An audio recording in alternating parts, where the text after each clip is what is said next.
नमस्कार, event TV MPCG में आपका स्वागत है। मैं हूं आपके साथ हिमांशी कनेरिया। बढ़ते हैं अगली खबर की ओर। भिंड में भारतीय जनता पार्टी के अटेर विधानसभा कार्यकर्ता सम्मेलन में केंद्रीय मंत्री नरेंद्र सिंह तोमर पहुंचे। मंत्री ने कार्यकर्ताओं को जीत के टिप्स देते हुए कांग्रेस सरकार पर निशाना साधा। विधानसभा चुनाव की तैयारी को लेकर दोनों राजनीतिक पार्टियों ने कार्यकर्ताओं पर फोकस डालना शुरू कर दिया है। अब तक लाहौर गोहद में कार्यकर्ता सम्मेलन हो चुके हैं। अटेर विधानसभा के विरासत होटल में कार्यकर्ताओं का सम्मेलन आयोजित किया गया। इस कार्यक्रम में मुख्य अतिथि के तौर पर केंद्रीय मंत्री नरेंद्र सिंह तोमर, सहकारिता मंत्री अरविंद सिंह भदौरिया, सामान्य प्रशासन मंत्री OPS भदौरिया और लोकसभा सांसद संध्या राय मौजूद रहीं। कार्यकर्ताओं ने बड़े ही जोर शोर से केंद्रीय मंत्री का फूल मालाओं के साथ स्वागत किया। इस दौरान केंद्रीय मंत्री ने कार्यकर्ताओं में नई ऊर्जा भरने का प्रयास किया और बूथ लेवल पर कार्यकर्ताओं को जरूरी टिप्स भी दी। अगर हम बात करें हमारे बाईपास की तो 552 हम देख रहे हैं, जो कि अटेर होता हुआ, भिंड से होता हुआ मेहोना, आलमपुर कबो और भांडेर तक गया है। उसके लिए 5 बाईपास माननीय गडकरी जी ने स्वीकृत किए हैं। ये किसकी देन है? ये केंद्र की सरकार की देन है। माननीय उनका वंदन करें, उनका अभिनंदन करें।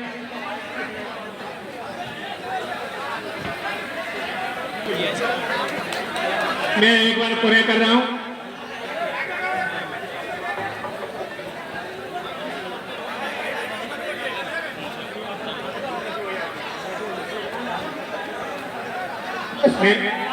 आप निगाह करके देखोगे तो सब पार्टियां परिवार आधारित है। बाप राष्ट्रीय अध्यक्ष है, बेटा महासचिव है, बहू उपाध्यक्ष है, चाचा कोषाध्यक्ष है क्या नहीं? आपके पड़ोस में भी सपा का प्रभाव है। घर की पार्टी है क्या नहीं है बताओ? ऐसे कहीं भी देख लो आप। पश्चिम बंगाल में चले जाओ तो, आंध्रा में चले जाओ तो, तेलंगाना में चले जाओ तो, तमिलनाडु में चले जाओ तो, हर जगह जो राजनीतिक दल आज ये इंडिया नाम से इकट्ठे होते हुए दिखाई देते हैं, ये परिवारवाद के आधार पर राजनीति करने वाले लोग हैं। परिवारवाद का मतलब यह है कि अपने अलावा किसी का नहीं सोचना,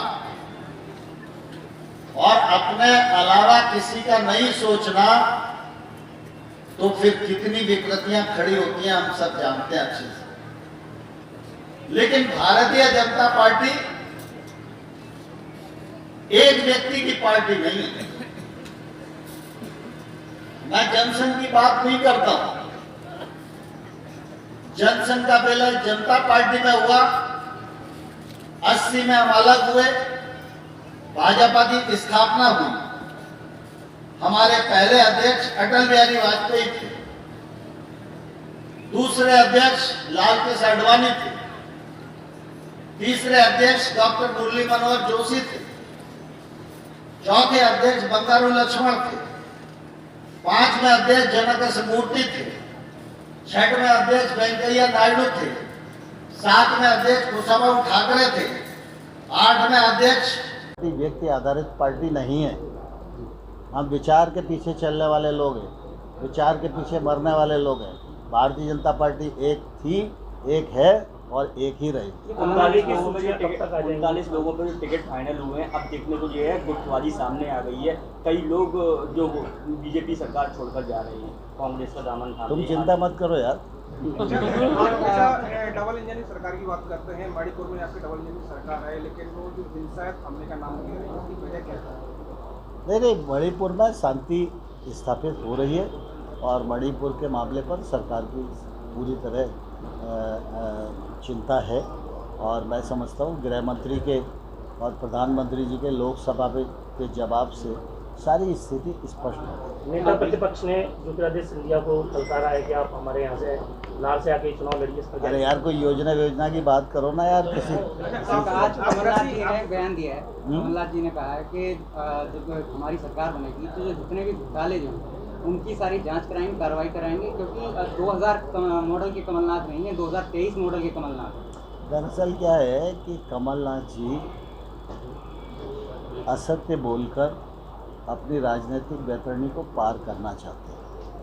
कांग्रेस के नाम कितने घोटाले हैं इसी वजह से उनको यूपीए का नाम परिवर्तन करने को विवश होना पड़ा। इसलिए वो ज़बरदस्ती ऐसी असत्य बयानबाजी करके और लोगों को गुमराह करने की कोशिश करते हैं। 7 साल वो कांग्रेस में थे, किसानों का कर्जा माफ़ किया गया, बेरोजगारों को भत्ता दिया गया। जब आप सरकार में आए और जो आपने कहा वो 10 दिन में निर्णय कर देंगे, वो आप कर नहीं पाए। अब कौन भरोसा करेगा आपका? 2003 से पहले आप 10 साल तक सरकार में थे, आप कुछ कर नहीं पाए। यूपीए की सरकार 10 साल तक केंद्र में थी तो आप कुछ कर नहीं पाए। अब आप आगे कर दोगे तो कौन भरोसा करेगा? आप कृषि मंत्री तो मध्य प्रदेश के लिए क्या किस तरीके से आपने रणनीति बनाई है जिससे किसान यहाँ पर टमाटर के भाव भी थोड़ा मध्य प्रदेश में कृषि के क्षेत्र में मध्य प्रदेश के किसान बहुत अग्रणी भूमिका निभा रहे हैं। 2003 से पहले मध्य प्रदेश का कोई भी उत्पादन केंद्रीय पूल में नहीं जाता था। मध्य प्रदेश में खेती होती है, इस दिशा में देश भर में गिनती नहीं होती थी। जब भी खेती का नाम आता था तो लोग पंजाब हरियाणा की बात करते थे, लेकिन आज मध्य प्रदेश पंजाब और हरियाणा को से आगे बढ़कर 4 बार कृषि कर्मण पुरस्कार प्राप्त कर चुका है। यह फसल के उत्पादन में भी आगे है, यह बागवानी के उत्पादन में भी आगे है, यह जैविक उत्पादन में भी आगे है। ये प्राकृतिक खेती की दृष्टि से भी मध्य प्रदेश बहुत अग्रणी भूमिका निभा रहा है। अभी हमने इंफ्रास्ट्रक्चर डेवलपमेंट के लिए 1 लाख करोड़ का प्रावधान किया था, उसका लाभ लेने में भी मध्य प्रदेश देश भर में सबसे आगे वाला प्रांत है। लेकिन सर टमाटर और मिर्ची के भाव बढ़ रहे हैं। टमाटर और मिर्ची के भाव बढ़ रहे हैं।